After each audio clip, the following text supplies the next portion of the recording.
जी हाँ दोस्तों, इससे पिछले क्लास में हम बात किए थे टाइप्स ऑफ कार्बन के बारे में और टाइप्स ऑफ हाइड्रोजन के बारे में। आज हम आपको सिखाने जा रहे हैं ऑर्गेनिक कंपाउंड का कॉमन नेम लिखना। यानी अब हम आपको आगे जो है पढ़ाएंगे कॉमन नेम, उसके आगे जो है हम आपको यूपैक नेम लिखना सिखाएंगे। तो चलिए स्टार्ट करते हैं। और हम आपको यहाँ लिखे हैं कि common name of organic compound, यानी ऑर्गेनिक कंपाउंड का कॉमन नेम लिखना है। तो सबसे पहले ऑर्गेनिक कंपाउंड का कॉमन नेम लिखने के लिए कुछ बातों का ध्यान रखना पड़ेगा, ठीक है, जिसमें तीन चीज है। एक है नॉर्मल, दूसरा है आइसो और तीसरा है म्यू। इस तीन चीज का आपको ध्यान रखना पड़ेगा। ये तीन चीज क्या है? इसका नाम है प्रीफिक्स, जो कि हम कॉमन नेम लिखते समय शुरू में लगाते हैं, ठीक है। तो चलिए हम यहाँ स्टार्ट करते हैं और यहाँ लिखे हैं कि meaning of prefix normal, iso and new. तो यहाँ पे एक बात है कि अब इस नॉर्मल को, आइसो को, न्यू को कहाँ यूज करेंगे। तो इसके लिए कुछ चिन्ह है जिसको आपको याद रखना पड़ेगा अच्छी तरह से, तब जाके आप चीज़ें सीख पाएंगे। तो नॉर्मल जो है प्रीफिक्स, जबकि हम कॉमन नेम लिखने के लिए इसका यूज करते हैं, तो उसमें नॉर्मल का यूज वहाँ होगा जहाँ जो ऑर्गेनिक कंपाउंड है वो अनब्रांच हो। तो हम यहाँ सीखते हैं दोस्त कि अनब्रांच जो कार्बन चेन होगा, ठीक है, वहाँ उसके कॉमन नेम लिखने के लिए हम नॉर्मल का यूज करेंगे। तो यहाँ लिख भी दिए हैं कि नॉर्मल प्रीफिक्स इज यूज, यानी नॉर्मल प्रीफिक्स का जो यूज किया जाएगा अगर कार्बन चेन क्या हो, अनब्रांच हो। तो चलिए हम ब्रांचिंग और अनब्रांचिंग के बारे में थोड़ा बात करते हैं। यहाँ देखिए, आपको इसको देखने के बाद आपको लग रहा होगा कि ये ब्रांचिंग है, लेकिन ये ब्रांचिंग नहीं है। आप देखिए यहाँ से मान लीजिए आप इसको एक धागा मान लीजिए और इसमें आप सुई को लेके चलिए, ऐसे जाइए और यहाँ से ऐसे आइए और ऐसे निकलिए। देखिए ये सुई जो है अपने आप निकल जा रहा है, मतलब ये 100% अनब्रांच है। इसमें भी देखिए आप कि यहाँ पे भी आप देखेंगे, जैसे इसको इमेजिन कीजिए कि एक धागा है और इससे हम सुई को पास करवा रहे हैं, तो देखिए आसानी से ये निकल जा रहा है, मतलब ये भी क्या है, अनब्रांच। इसमें भी देखिए कि आप ऐसे जाएंगे और यहाँ से ऐसे निकल जाएंगे, तो ये भी क्या है, अनब्रांच। लेकिन यहाँ पे आप देखेंगे तो यहाँ से अगर मैं इधर की तरफ जाऊँ तो ये रुकेगा, और यहाँ से इधर की तरफ आऊँ तो ये रुकेगा। मतलब ये जो दिया गया है ये ब्रांचिंग है, इसमें क्या है, ब्रांच्ड है। और ये तीनों जो दिया गया है ये अनब्रांच्ड है। क्या है ये, अनब्रांच। तो यहाँ से मुझे सीखने को मिला कि ब्रांच ऑर्गेनिक कंपाउंड और अनब्रांच ऑर्गेनिक कंपाउंड। तो यहाँ से ये वाला जो कंपाउंड है ये ब्रांच है और ये वाला जो कंपाउंड है ये अनब्रांच है।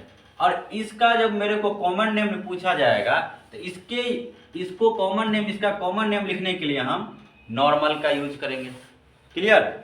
आगे बढ़ते हैं। जैसे यहाँ देखिए, तो नॉर्मल के बारे में सीख लिया, अब आइसो के बारे में बता रहे हैं। आइसो के लिए देखिए यहाँ पे आप क्या करें, इट इज यूज, मतलब आइसो का जो यूज करेंगे अगर क्या हो, ये वाला यूनिट अगर आपको कहीं दिख जाए, जैसे मान लीजिए ये यहाँ पे फ्री वैलेंसी लगा हुआ मिले और ये यूनिट कहीं पे दिख जाए और फिर मेरे को पूछा जाए कि कॉमन नेम लिखिए, तो उसके पीछे में मेरे को आइसो वर्ड लगना पड़ेगा।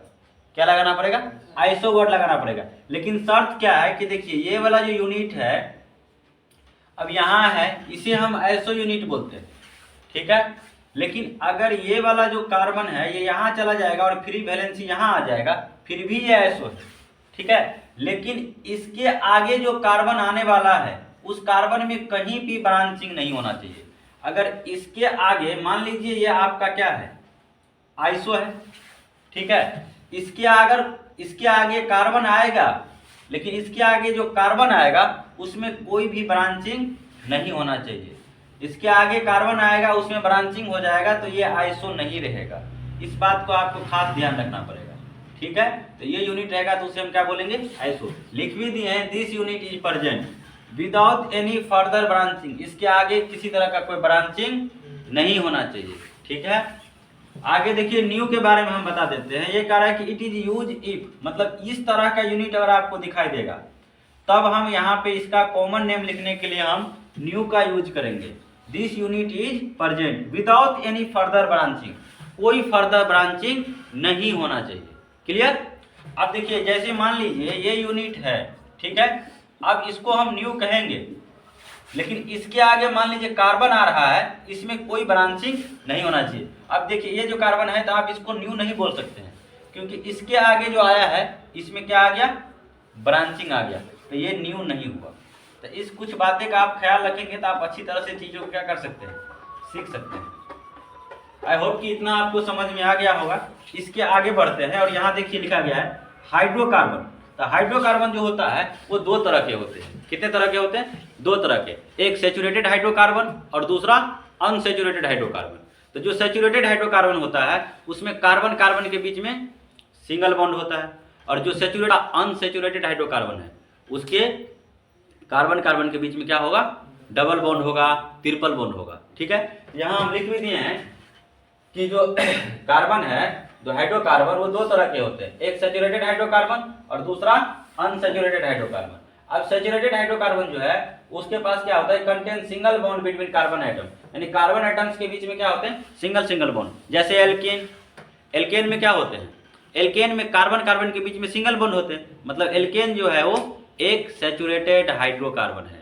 और जैसे एल्कीन, कार्बन कार्बन के बीच में क्या होते हैं, डबल बॉन्ड, और एल्काइन, उसके भी कार्बन कार्बन के बीच में क्या होते हैं, डबल बॉन्ड होते हैं, तो वो भी क्या हो जाएंगे, अनसैचुरेटेड हाइड्रोकार्बन। जैसे हम यहाँ पे लिखे हैं एल्केन के बारे में, आप पहले से भी ये सारी चीज के बारे में जानते होंगे, लेकिन फिर भी थोड़ा बता देते हैं एल्केन के बारे में। तो एल्केन क्या होगा, ये सैचुरेटेड हाइड्रोकार्बन होगा, क्योंकि इसके कार्बन कार्बन के बीच में जो होता है सिंगल बॉन्ड होगा।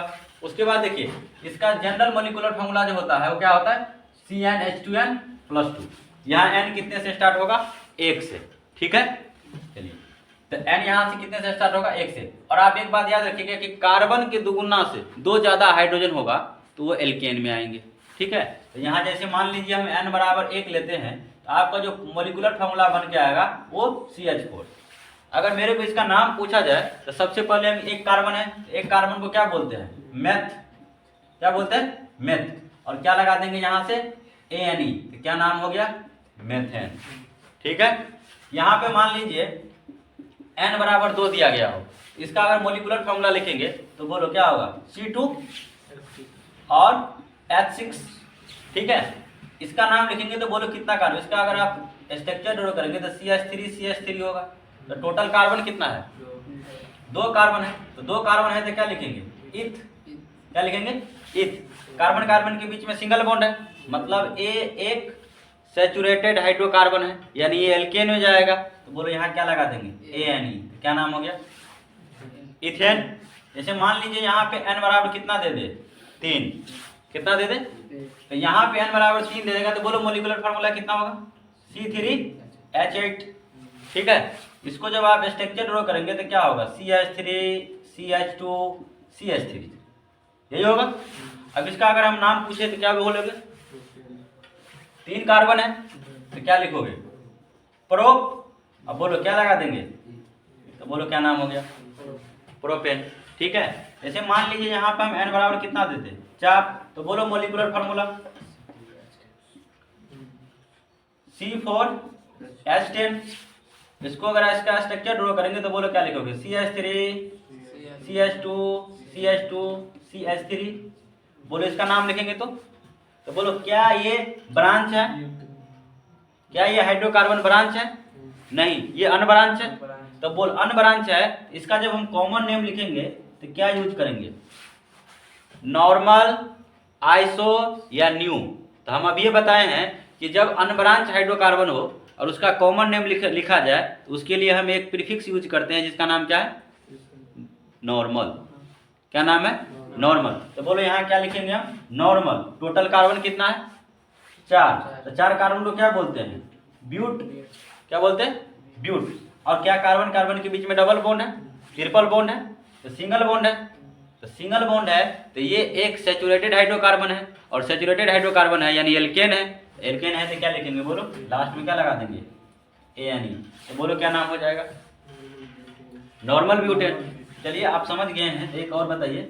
जैसे मान लीजिए CH3 है, CH है, CH3 है और CH3 है, इसका नाम बताइए क्या लिखेंगे, ये कौन सा यूनिट है। तो देखिए यहाँ पे हम आपको बताए हैं ये क्या है, आइसो यूनिट। तो बोलो क्या ये आइसो है, क्या है ये आइसो है, नहीं है। तो बोलो इसका जब कॉमन नेम लिखेंगे तो बोलो यहाँ क्या लिखेंगे, सबसे पहले आइसो यूज किया जाएगा, क्योंकि देखिए ये वाला यूनिट जो है आपको दिखाई दे रहा है, नहीं है, इसको आप हटा देते हैं तो बोलिए यहाँ से आपको ये और इसमें कोई अंतर पता चल रहा है? तो ये अगर आइसो है तो ये भी क्या है, आइसो ही है, ये आइसो है ना। तो ये जगह अगर आप आइसो है तो ये भी क्या है, आइसो है, यानी यहाँ CH3 लगा है। इसके आगे कोई फर्दर ब्रांचिंग नहीं होना चाहिए, मतलब कार्बन तो होना चाहिए लेकिन फर्दर इससे कोई ब्रांचिंग नहीं होना चाहिए।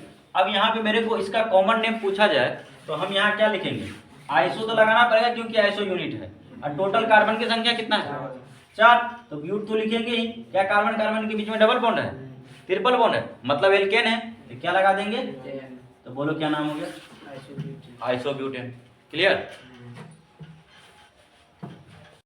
5 लेते हैं। अब देखिए N=5 लेंगे तो मॉलिक्यूलर फॉर्मूला क्या होगा, C5H12।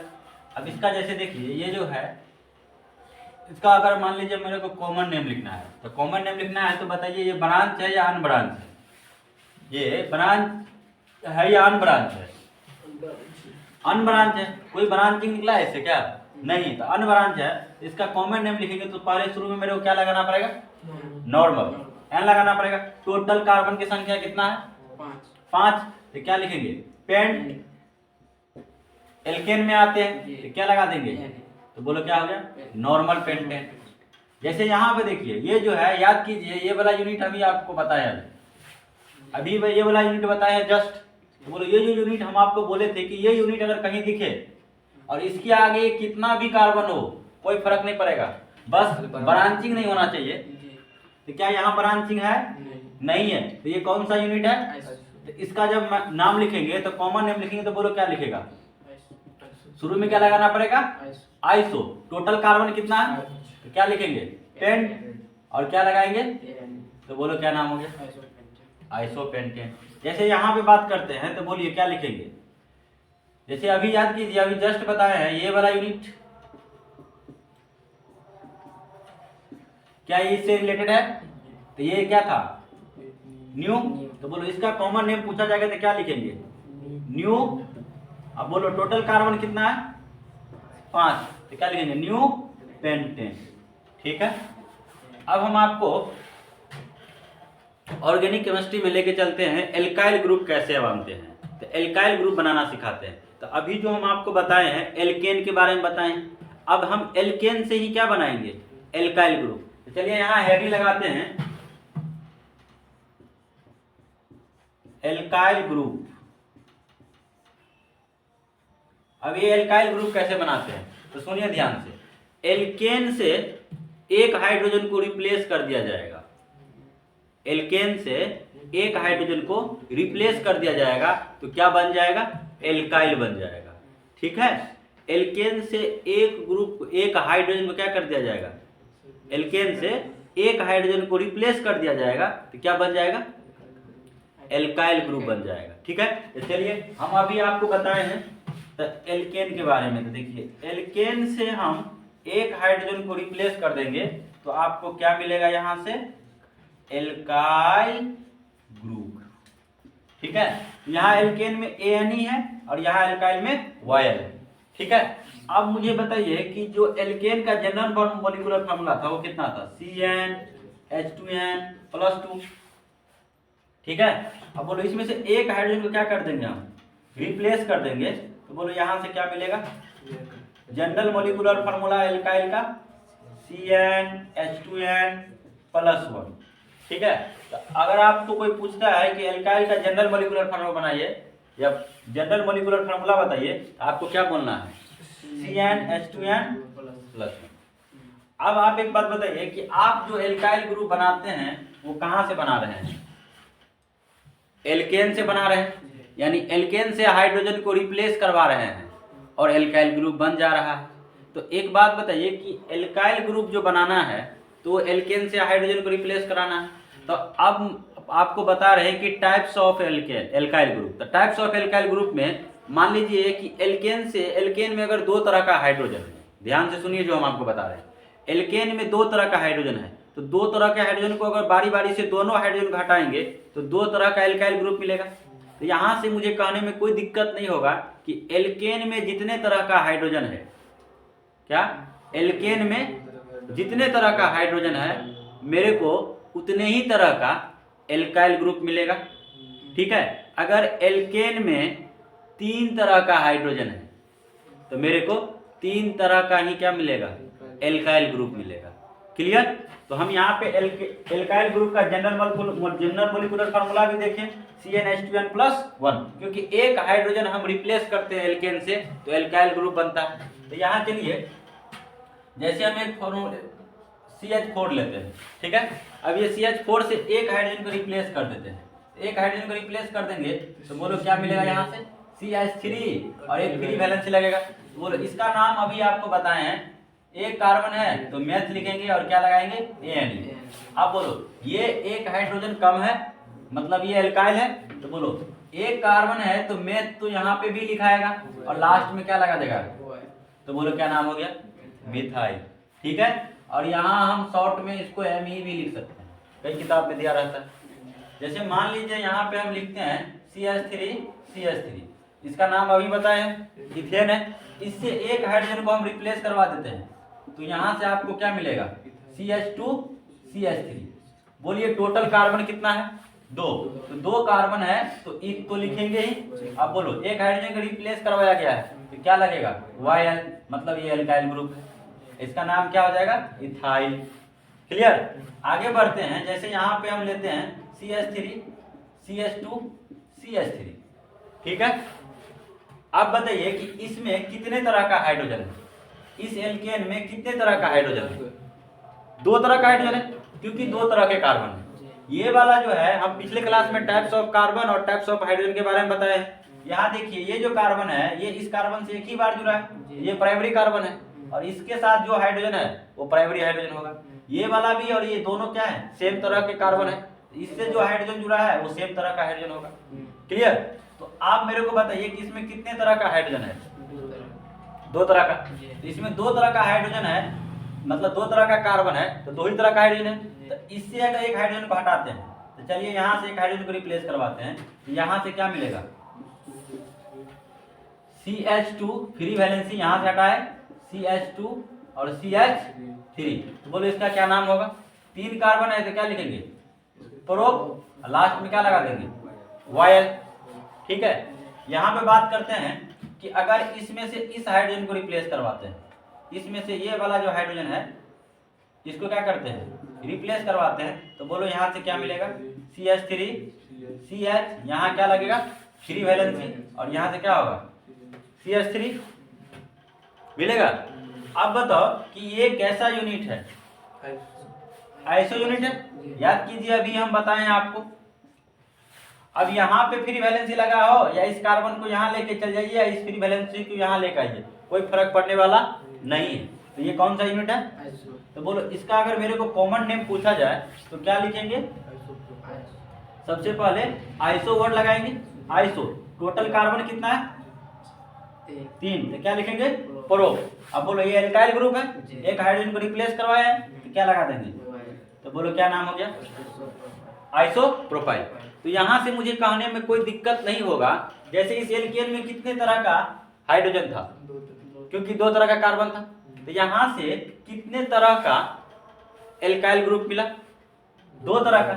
एक यहाँ मिला नॉर्मल, क्योंकि यहाँ ब्रांचिंग नहीं है तो एल लगा सकते हैं, इसका नाम क्या हो गया, नॉर्मल प्रोपाइल। इसी में से इस हाइड्रोजन के अलावा इस हाइड्रोजन को हटाए तो यहाँ इसी का नाम क्या हो गया, आइसोप्रोपाइल।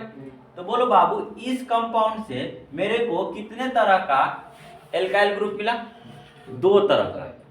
कितने तरह का, 2 तरह का, मतलब इसमें 2 तरह के हाइड्रोजन था, इसीलिए मेरे को कितने तरह का एल्काइल ग्रुप मिला, 2 तरह का। तो हम यहाँ से आप सीधा कह सकते हैं कि किसी भी एल्केन में जितने तरह का हाइड्रोजन होगा उससे उतने ही तरह का एल्काइल ग्रुप प्राप्त होगा।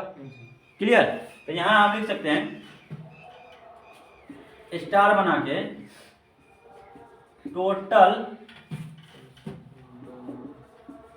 Types of possible alkyl group बराबर total types of hydrogen in that alkane. इसका मतलब क्या हुआ कि total types of possible alkyl group, मतलब total types of alkyl group जो है वो पॉसिबल उतना ही होगा जितने तरह के उस एल्केन में हाइड्रोजन होगा। क्योंकि यहाँ पे इसको हम देखते हैं इसमें कितने तरह का हाइड्रोजन था, 2 तरह का, तो 2 ही तरह का एल्काइल ग्रुप मिला। ठीक है, कितने तरह का, 2 ही तरह का। इसके आगे वैसे जगह हल करनी हो नहीं हो